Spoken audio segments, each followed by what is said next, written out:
పార్లమెంట్లో 33% మహిళా రిజర్వేషన్ బిల్లుని ప్రవేశపెడుతూ ఉండటాన్ని స్వాగతిస్తున్నట్లు వైసీపీ గుంటూరు నగర అధ్యక్షురాలు నూరి ఫాతిమా తెలిపారు.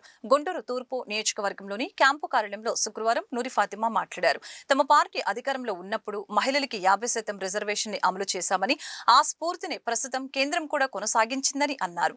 వైసీపీ ద్వారా మాత్రమే మహిళల అభ్యున్నతి సాధ్యపడుతుందని చెప్పారు. చాలా సంతోషంగా ఉంది. ఒక మహిళగా, ఒక వైఎస్ఆర్‌సీపీ కార్యకర్తగా చాలా గర్వంగా కూడా ఉంది. ఎందుకనంటే మహిళా బిల్ ఈ రోజు ప్రవేశపెడుతున్న కేంద్రం కానీ జగన్మోహన్ రెడ్డి గారి హయాంలో ఎప్పుడో ప్రవేశపెట్టారు. జగన్మోహన్ రెడ్డి గారు మహిళలకు ఇచ్చిన ప్రాధాన్యత అది. మరి ఈరోజు రాజకీయంగా మహిళలకి 33% రిజర్వేషన్ కేంద్రం బిల్ పాస్ చేయటం, దాన్ని అందరూ అన్ని పార్టీస్ ఆమోదం తెలపడం చాలా సంతోషంగా ఉంది. అలాగే ఈరోజు ఆంధ్రప్రదేశ్లో మీరు చూసుకుంటే గతంలో జగన్మోహన్ రెడ్డి గారి హయాంలో 33% కాదు ఇచ్చింది, 50%. వైఎస్ఆర్‌సీపీ పార్టీ అంటేనే యువజన, శ్రామిక, రైతు కాంగ్రెస్ పార్టీ. జగనన్న గుర్తించారు మమ్మల్ని. ఎలా అంటే యువతరంలో మేమున్నాము, శ్రామిక అంటే కష్టపడే కూలీ నాలి చేసే వాళ్ళం కూడా మహిళలు ఉన్నాము, అలాగే రైతుల దాంట్లో కూడా మహిళలు ఉన్నాము అని చెప్పి జగన్మోహన్ రెడ్డి గారు గుర్తించి మాకు ఈరోజు అన్ని కుల మతాలకి, ప్రాంతాలకి, ప్రతి ఒక్క సామాజిక వర్గానికి ఆ రోజు మరి నామినేటెడ్ కానీ నాన్ నామినేటెడ్ పదవుల్లో కానీ ప్రతి ఒక్కళ్ళు కూడా ఒక 50% మరి ఇవ్వడం జరిగింది. మరి అలాగే గతంలో గతంలో కానీ ఏ రాష్ట్రంలో కూడా ఎక్కడా కూడా లేనట్టు జగన్మోహన్ రెడ్డి గారు మరి ప్రోత్సహించి చేసి మీరందరూ బయటికి రావాలి, చేయాలి.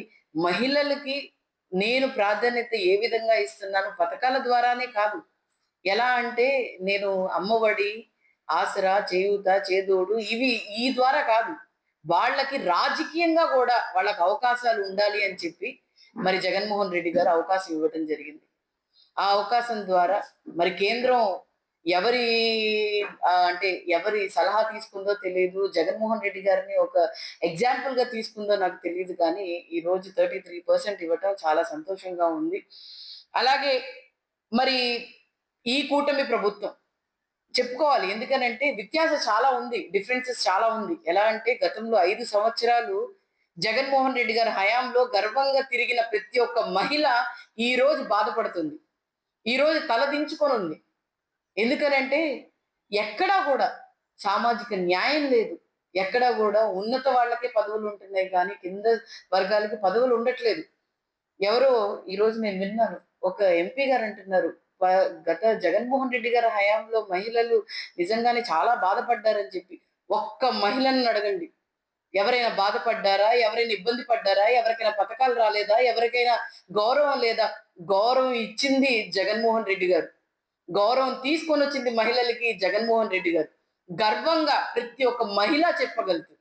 కానీ ఈ ఈ 2 సంవత్సరాల నుంచి ఎక్కడైనా కూడా మహిళల్ని మోసం చేసి, మహిళల్ని ఆశ పుట్టించి ఈరోజు మీరు అధికారంలో వచ్చారు. ఎక్కడైనా కూడా ఒక న్యాయం ఉందా? ఏది? మీరు తీసుకొని వచ్చిన చట్టాలు ఏవి? మీరు తీసుకొని వచ్చిన జీవోలు ఏవి? మీరు తీసుకొని వచ్చిన పథకాలు చెప్పిన సూపర్ 6లు ఏవి? ఏమైనాయి? ఈ రోజు ఏది ఒక్కటి కూడా మహిళలకి న్యాయం జరగలేదే. మహిళల్ని మోసం చేసి వచ్చారే మీరు. మీరు మహిళల్ని మోసం చేసుకుంటా మీరు వస్తున్నారు తప్ప మహిళలకి ఎక్కడ కూడా మీరు ప్రాధాన్యత ఇవ్వట్లేదు.